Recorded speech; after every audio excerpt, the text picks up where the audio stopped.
Bom dia, meus irmãos amigos em Cristo Jesus.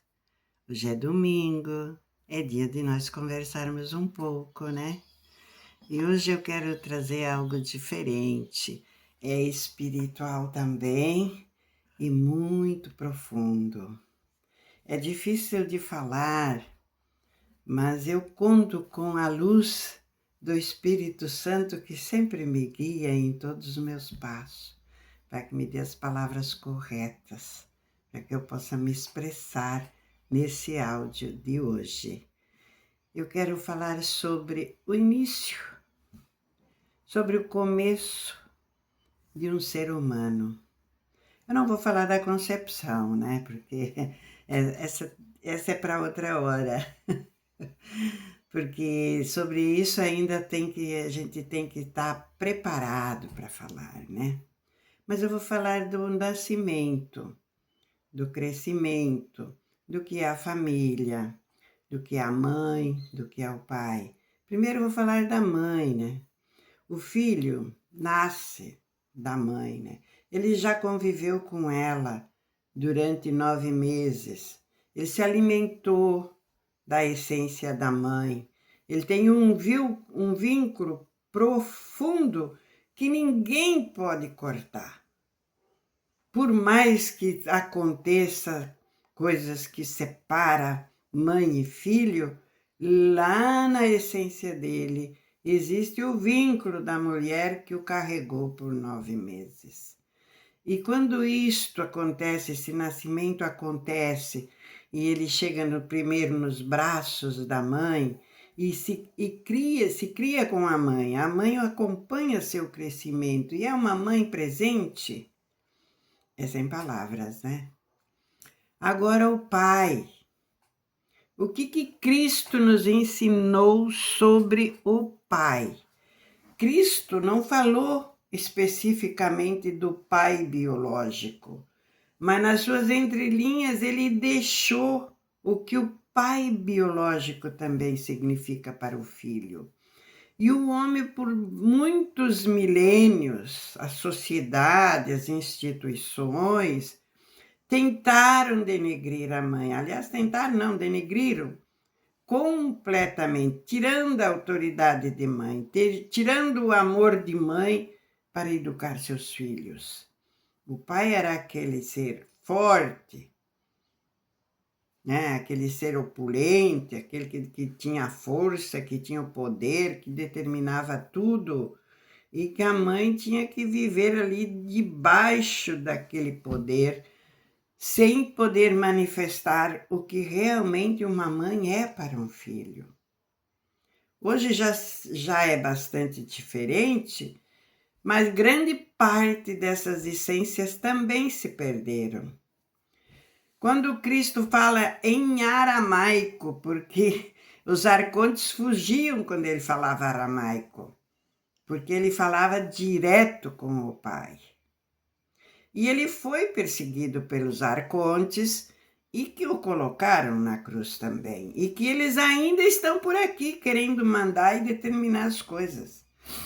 De uma certa forma, no oculto ainda mandam.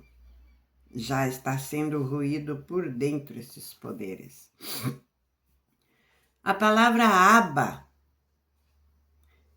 é a palavra Pai, mas na sua amplitude do que é um Pai, ele se dirigiu ao Pai Celeste, aquele que também não era acessível para ninguém, que para falar com Deus não podia falar, tinha que falar com o sacerdote, tinha que falar com não sei quem, para chegar no sacerdote, para falar, para que esse fosse um dia, quem sabe, falar com Deus e trazer uma resposta. E quando ele manifestou a palavra Abba, os arcontes sabiam o que significava. E quando ele mostrou em muitos lugares o que era a palavra Abba, eles fugiam dele.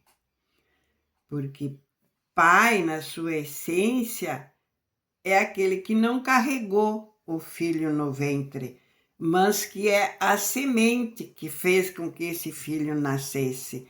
e que então acolhe em seus braços e o protege também. Quando está com medo de alguma coisa, para o pai representar a força, o poder, é ele que acolhe e diz: filho, não precisa ter medo, o pai está aqui. E assim Cristo recorria ao Pai Celestial quando ele falava: Abba, Pai. Abba, Abba, Pai. Quando ele estava no jardim do Getsemane, porque Cristo também sentiu medo. Ele também era humano, ele tinha um corpo humano como nós, então ele também sentiu medo do grande poder que tinha naquela época todos contra ele. Como a gente vê ainda nos dias de hoje, muitos poderes contra pessoas que têm ideias diferentes, ideias que conseguem juntar muita gente juntos, apoiando essas ideias. Eles tentam bombardear de tudo que é lado, mas eles não conseguem mais. Hoje nós temos celular, essa ferramenta que faz com que todo mundo é um repórter. Então, isso veio começar a mudar as coisas também. Quando Cristo estava no jardim do Getsemane, que ele estava sozinho, na escuridão, sabendo que iria acontecer naquela noite contra ele, que ele ia ser traído e preso. Ele orou tristemente e disse: Abba, Pai. Abba, Pai. Ah, se pudesse passar de mim esse cálice. Mas o Pai veio e consolou ele e disse: estou contigo. Por onde tu passares, eu vou passar do teu lado. Precisa cumprir essa parte. Olha a intimidade e a força que isso representa. Há um pai que, quando vê seu filho em alguma coisa que ele até desaprova, e muitos achariam lindo, maravilhoso que ele o condenasse, ele diz: filho, eu estou aqui, eu sou teu pai, eu estou aqui, passa por onde tens que passar, que eu sempre estarei contigo. Porque aquilo que a pessoa faz em seus determinados momentos, ninguém pode livrar ela de passar, seja espiritual ou seja aqui das leis da terra também. Mas quando ele sabe que por onde ele for, ele tem um pai que está com ele, que tem uma palavra amiga, que tem um abraço, e diz: passa por onde tens que passar, que eu estarei contigo. Isso muda. E muda também a mudança desse ser. Ele também sabe que ele mudando, ele vai voltar e vai ter um pai presente na sua vida. A família foi vilipendiada, meus amados, de todas as formas, para que ela não existisse. E hoje, quanta mãe é mãe e pai? E quanto pai é pai e mãe? Por quê? Porque a energia que foi criada em nosso planeta, que se chama o consciente coletivo, criou essa deturpação. Mas nós estamos em mudanças muito grandes. Tem outras palavras, sabe? Tem, por exemplo, a palavra metanoia, que também é uma palavra aramaica. Metanoia é uma palavra que é mudança de mente. Então, Abba traz a mudança de mente também para que a pessoa muda. Para que ela entende que ela precisa seguir um caminho de luz para estar junto com a fonte divina. Não existe nada nesse mundo, meus irmãos, mais importante do que a fonte divina dentro de cada ser humano. Isso, ela está dentro de você. Cristo falava de Abba e ele diz o seguinte: você não precisa de porteiro para entrar na presença de Deus, não vamos dizer Deus, mas de Abba, né? Você não precisa de porteiro. Tá, mas nós não vamos ridicularizar quando chegamos na igreja, tem um porteiro, nós conhecemos o que é físico aqui da Terra. Ele é um vigilante. Ele está ali observando se alguma coisa estranha aparece para que ele possa tomar uma providência junto com outros membros que estão por ali discretamente, também dentro da igreja, tudo tranquilo, mas ali na porta tem um vigilante. Não é desse vigilante que nós temos que ter receio. Esse nós respeitamos, nós temos que ter o receio do vigilante oculto, que trabalha na mente das pessoas e diz, não vai lá que aquilo lá não tem sentido. Eu sou o poderoso que posso te dar bens materiais, fazer isto ou fazer aquilo.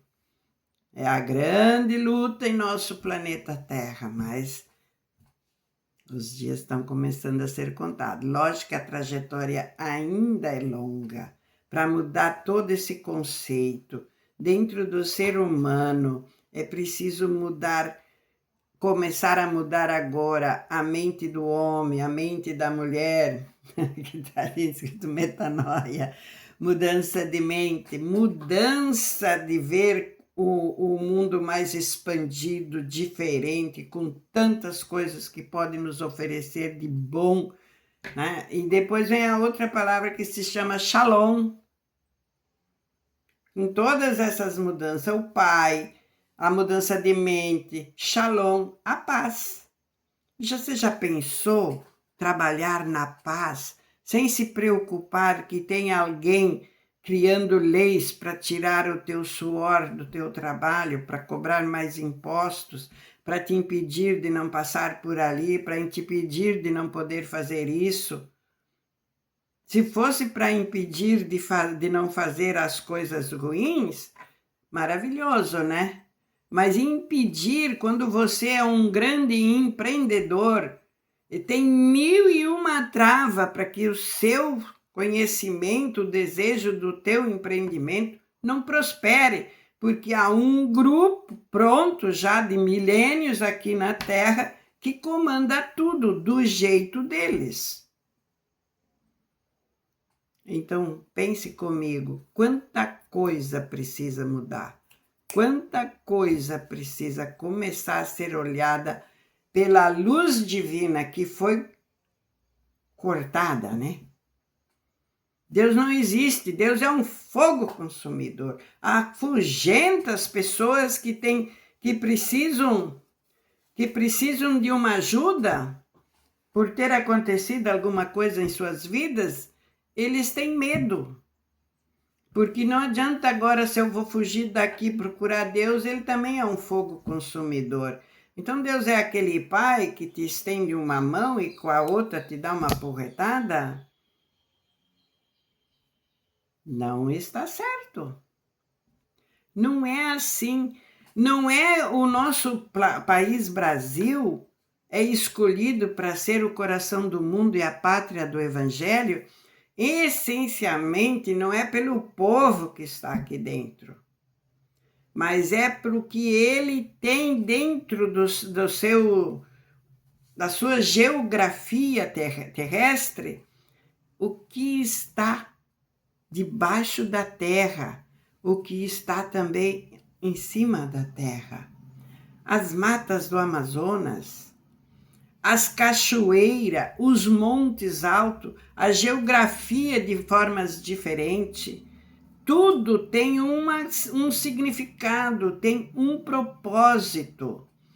Os vórtices de energia que tem dentro do nosso país, que são grandes cristais no fundo da terra que geram essa energia, arcas que foram enterradas por nossos ancestrais há 10, 12 mil anos atrás, antes do dilúvio, porque sabiam que o dilúvio vinha para mudar a geografia da Terra.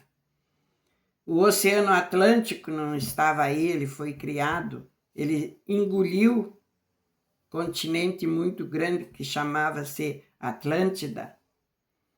Muitos dizem que ela vai emergir, eu não sei, não vou entrar nesse mérito. Mas eu sei que existem coisas na nossa Amazônia soterrada, onde existia a capital do mundo. ela está debaixo da grande floresta. Então, nosso país, quando foi descoberto pelos portugueses, já existia um povo aqui. Cristo, quando esteve na Terra, esteve muitas vezes pelo nosso território brasileiro, porque um povo muito grande da Atlântida passou a ser índios, né? Porque ficou nas matas. E até hoje existem índios brancos na Amazônia. Então, nossa história, ela é muito profunda, muito rica, e nós temos o privilégio de estar no Brasil. E você vai me dizer, você perdeu o juízo, privilégio de quê? Olha o que tudo está acontecendo, tudo está quebrando. Precisa, você ver tudo que vem à tona, alguém ser punido? Não. Porque a punição não vem do homem. O homem não quer isso que aconteça. Ele quer que continue do jeito que estava. Mas isto vem de fora. Porque o Brasil estava destinado, há 12 mil anos atrás ou mais, talvez, desde a fundação da Terra, de ser a pátria do Evangelho, o coração do mundo. Porque o coração do mundo é o país que mais produz alimento para as nações no mundo. O coração que não deixa perecer os outros que estão em outros países, que produzem aqui os alimentos. A pátria do Evangelho, porque a espiritualidade está escolhida para aqui emergir de forma diferente. De forma verdadeira, conhecer o Cristo de verdade dentro de nós, o Espírito Santo que habita em nós. E eu convido a todos, meus amados, não é tempo de dormir, é tempo de buscar o Cristo vivo dentro de você. Aprenda com Ele, que Ele quer te ensinar. E Ele fala diretamente com você, sem intermediário. Ele já deixou lá atrás bem claro isso. Você não precisa de porteiro. Você não precisa de ninguém para você se chegar ao Pai. Você precisa de você mesmo querer estar com Ele. Ele passou por aqui e disse, eu sou a porta, eu sou o caminho, eu sou a verdade e a vida. Ninguém irá ao Pai senão por mim. Então, junte-se com esse Cristo que está dentro de você pelo Espírito Santo que Ele deixou para nós na Terra. E encontre-se com o Pai Divino dentro de você, que você poderá ser um grande líder aqui dentro do Brasil, de todas as coisas novas que vão chegar completamente diferente do que está escrito e alinhado por aí hoje. Tem tempo para acontecer? Tem, porque nada acontece da noite para o dia. A criança, para nascer, primeiro ela precisa ser fecundada e ficar 9 meses no ventre da mãe. Para depois nascer e até ter 20 anos, ela tem que ser cuidada, estudos e tudo que ela precisa. Coisa que foi tirada dos recém-nascidos, terem até seus 21 anos, ser tratados, ter, como é que eu vou dizer, ter condições pelo que a terra produz, pelo que a terra tem dentro dela, para que a nação possa criar esse subsídio para a criança ser sustentada. Hoje, quanta criança morre de fome, não tem um leite para mamar, a mãe não tem e para comprar não tem dinheiro, morre de fome. Onde é que foi parar isto que era destinado para essa criança? Lógico que foi feita a produção em moeda para que ela tivesse isso, mas não veio para ela. Nós não soubemos para onde ela foi e aonde ela está, mas Abba sabe. E Cristo está comandando, junto com outros comandantes, Federação Galáctica, aliança da terra. Quando uma porta se abrir aqui no Brasil, nós vamos ver que todos os pilares que conspiravam contra o pobre não existem mais. Esse é um choque. Vem devagarinho, não vai assustar ninguém, mas vai chegar. Aliás, já está chegando. A gente já muito de leve consegue ver algumas coisas até no comércio de alimentos. É para quem Deus já abriu o olho de aba. Ah, é isso que eu queria trazer hoje. Não consegui falar nem a quinta parte do que eu gostaria de falar, mas eu não quero que os vídeos fiquem muito longos. Quem sabe eu volto a falar de novo, né? Dessa linda conexão. Essa linda conexão que nós temos dentro de nós e que foi perdida ao longo do tempo. Você, pai, você, mãe, que tem ainda uma fagulha de luz sobre Cristo dentro de cada ser humano. Nós temos hoje ainda as igrejas, elas têm seus problemas, como todo mundo tem, mas é lá que você encontra a luz e você se torna livre com a tua conexão direta com a fonte divina. Vai procurar uma, onde você se sinta bem. Vai lá buscar uma palavra, não do homem que está lá na frente, e nem fala para ninguém. Vai lá e busque para você e segue teu caminho e volta quando sentir de voltar. Eu tenho certeza que vocês vão aprender muita coisa. Desculpa. Eu sempre digo, eu tive a graça de nascer num lar cristão. Eu tive a liberdade e o discernimento dentro de mim de procurar muitas fontes que levam a Cristo, de formas, de caminhos diferentes criadas pelo homem, mas que lá no final está Cristo de braços abertos. E aonde você se sente melhor, fique ali. Um bom domingo para todos. E olha, nós temos algo tão lindo dentro de nós. Nós temos algo tão lindo do nosso irmão mais velho, o Cristo, que veio para nos ensinar e que muitas vezes temos medo de falar com ele. Abra seu coração, deixa ele entrar e deixa que ele fale para você o que realmente é o amor de Cristo. Gratidão.